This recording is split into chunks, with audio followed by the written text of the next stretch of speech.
కాణిపాకం పోతాను. ఎందుకంటే ఇక్కడ దేవాలయాలు కానంటే ఎవరో చెప్పారు వాడు ఏమన్నా 7 దేవాలయాలు రమ్మంటే వాడు ఎక్కడికైనా వచ్చి చేస్తాడు అమర ప్రమాణం. అందుకని కాణిపాకానికే రమ్మని చెప్పారు. అందుకని కాణిపాకం వినాయకుడి దగ్గరికి నువ్వు ప్రమాణానికి సిద్ధపడి వస్తావా? దానికి సంబంధించి ఈరోజు నీకు సిగ్గైనా ఉందా? ఏం మాట్లాడుతున్నావు మీడియా ముందు? ఎఫ్డీఆర్ పనులు 30% కూడా కాలేదండి. ఎఫ్డీఆర్ పనులు ఏంది దరిద్రుడా? 30% కాదండి. ఏంది ఈరోజు నీళ్లు వదిలితే నీళ్ళలో కలిపెట్టి బిల్లులు చేయించుకుంటావా?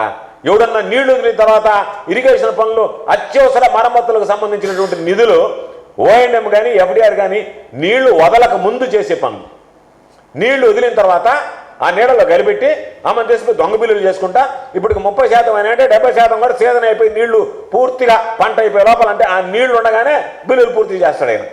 సిగ్గైనా ఉండాలి మాట్లాడడానికి. ఎవరన్నా నోట్లో వస్తారేమో నన్ను. ఏందబ్బా ఇది అనేటువంటి సిగ్గు కూడా లేనటువంటి నీది ఒక జన్మ. నువ్వు ఒక మనిషి మాట్లాడడానికి ఈరోజు అందుకని దొంగ బిల్లులు చేసుకోకపోతే 30% బిల్లులు చేశారు, ఇంకా 70% చేయాలా?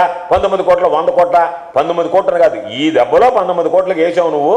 ఒక మోంతా తుఫాన్లో దిత్వాకి ఎంత వేస్తావో మరలా రేపు రాబోయే రోజుల్లో ఎంత వేస్తావో పక్కన పెడితే ఇప్పటి వరకు జరిగినటువంటి దాంట్లో ఎక్కడ పని చేయకుండా కనుపూరు కాలువ పరిస్థితి మధ్యలో ఒక డోతను పంపించి ఈ పక్కకి ఆ పక్క కాలువలో నెడితే వచ్చే నీళ్ళు ఆగిపోయింది. తమరు చేసిన ఘనకార్యం ఏంది? నీళ్లు సాఫీగా వచ్చే నీళ్ళు ఏదైతే ఉన్నాయో ఆ సాఫీగా వచ్చే నీళ్లు తమరు కలిపెట్టినందువల్ల ఈ పక్క ఆ పక్క అదే కాలువ ఎత్తి బయట వేయాలి. డీసిల్టింగ్ అంటే కాలువలో ఏమని కాదు, నీకేమైనా అట్టు నేర్పించారేమో ఇంటర్మీడియట్లో కాలువలో వేసేసేయాలి డీసిల్టింగ్ అని చెప్పి. కాలువలో ఏది డీసిల్టింగ్ ఎత్తి పక్కకు వస్తారు. అది ఇంజనీరింగ్. నీకు చెప్పినటువంటి వాడు ఎవడో ఇంటర్మీడియట్ చదువుకున్నాడు దానిలో లోడమంటే లోడితే సరిపోద్ది అనుకున్నానేమో. పని అంటే అది కాదు నాయన. ఎత్తి బయట వేసేది డీసిల్టింగ్ అంటే. అది కూడా తెలియకుండా నువ్వేదో నేను చేశానని చెప్పి కండలేరు దగ్గర అన్నావు. దాంట్లో 1000 క్యూసెక్కులు వదిలినానని చెప్పి బిల్లు చేసుకున్నావు. ఏంది? సరే నేను చెప్పాలి కదా, నీకు మొన్న చెప్పా నీకు ఎరగ తీసి నేర్పిస్తానంటే నువ్వే నా మీద కేసు పెట్టావు.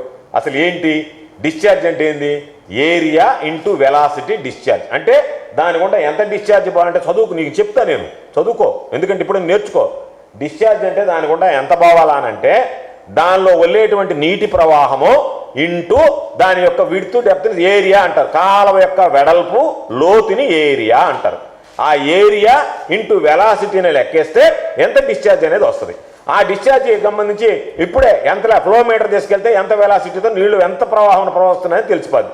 దాన్ని కొలిస్తే దాని ఏరియా వస్తుంది. ఆ రెంటిని మల్టిప్లై చేస్తే నువ్వు వదిలిన డిశ్చార్జ్, నీ బొంగు, నీ భాగవతం, నీ అవినీతి బయటపడుతుంది.